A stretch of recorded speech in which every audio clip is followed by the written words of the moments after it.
The E-100 was a German super heavy tank design developed towards the end of World War II. It was the largest of a new series of tank designs which was intended to improve German armored vehicle production through standardization on cheaper, simpler-to-build vehicles. The first prototype was never fully completed and was found by the 751st Field Artillery Battalion of the American Forces in April of 1945.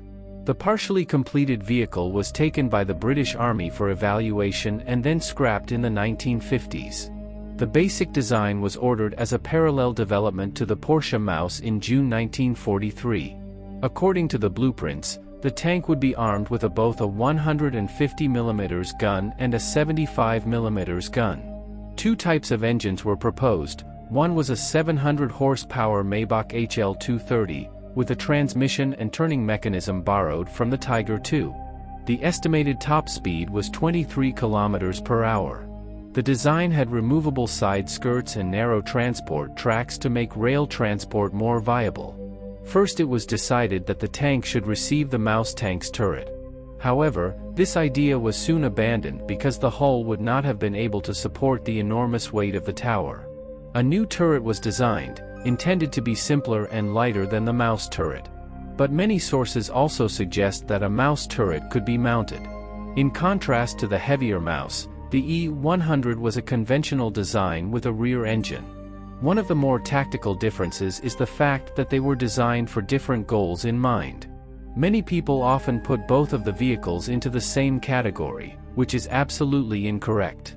The Maus was designed to be a breakthrough tank, to punch through holes in the enemy's defenses while taking the extreme minimal damage to its components.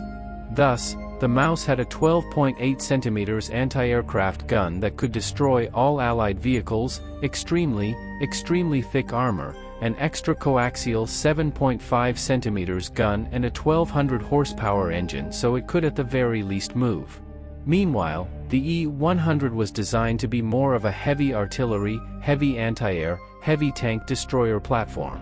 It had worse armor as it was intended to be lighter and simpler than the Maus, but still quite thicker than all the Allied vehicles. The main differences with these tanks are the use they were intended for and the amount of prototypes completed.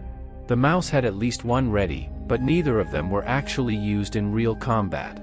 In July of 1944, Hitler ordered the development of super heavy tanks to stop.